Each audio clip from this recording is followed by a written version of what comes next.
പ്രധാനമന്ത്രി നരേന്ദ്രമോദിയെയും സ്റ്റാർട്ടപ്പ് സ്ഥാപകരെയും കാണുമെന്ന് പ്രതീക്ഷിച്ചിരുന്ന Tesla CEO Elon Musk തന്റെ ഇന്ത്യ സന്ദർശനം മാറ്റിവെച്ചു. നിർഭാഗ്യവശാൽ വളരെ വലിയ ചില ബാധ്യതകൾ കാരണം ഇന്ത്യയിലേക്കുള്ള സന്ദർശനം നീട്ടിവച്ചിരിക്കുന്നു. എന്നാൽ ഈ വർഷം അവസാനം സന്ദർശിക്കാൻ ഞാൻ വളരെയധികം ആഗ്രഹിക്കുന്നു എന്നാണ് ഇലോൺ മസ്ക് എക്സിൽ പോസ്റ്റ് ചെയ്തത്. ടെസ്ല ഇന്ത്യയിൽ ഫാക്ടറി തുടങ്ങാൻ പോകുന്നുവെന്നത് പാകിസ്ഥാൻ, ചൈന തുടങ്ങിയ രാജ്യങ്ങളെ നല്ല രീതിയിൽ തന്നെ അലട്ടിയിരുന്നു. ചൈനീസ് മുഖപത്രമായ ഗ്ലോബൽ ടൈംസ് ടെസ്ല ഇന്ത്യയിൽ വന്ന് ഫാക്ടറി തുടങ്ങാൻ പദ്ധതിയിടുന്നതിനെതിരെ കഴിഞ്ഞ ദിവസം വാർത്ത പ്രസിദ്ധീകരിച്ചിരുന്നു.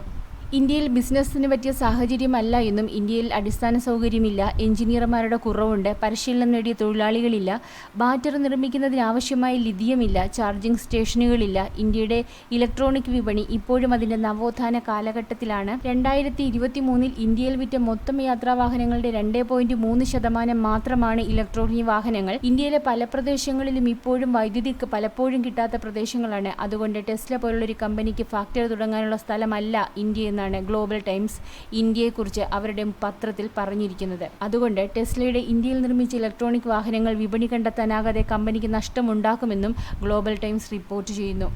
നിലവിൽ ലോകത്തെ മൂന്നാമത്തെ വലിയ ഓട്ടോമൊബൈൽ വിപണിയും ലോകത്തിലെ ഏറ്റവും വേഗത്തിൽ വളരുന്ന വാഹന വിപണിയുമാണ് ഇന്ത്യ. പ്രധാനമന്ത്രി നരേന്ദ്രമോദിയെ താൻ വളരെയധികം ഇഷ്ടപ്പെടുന്നുവെന്നും അദ്ദേഹത്തെ കാണാൻ ഞാൻ കാത്തിരിക്കുന്നുവെന്നും എക്സിൽ കുറിപ്പിട്ട ഇലോൺ മസ്ക് ആണ് ഇപ്പോൾ യാത്ര മാറ്റിവെച്ചതായിട്ട് അറിയിച്ചിട്ടുള്ളത്. എന്നാൽ ചൈനയുടെ ഗ്ലോബൽ ടൈംസ് പറഞ്ഞ കാര്യങ്ങളിൽ ചില വാസ്തവമില്ലാതില്ല.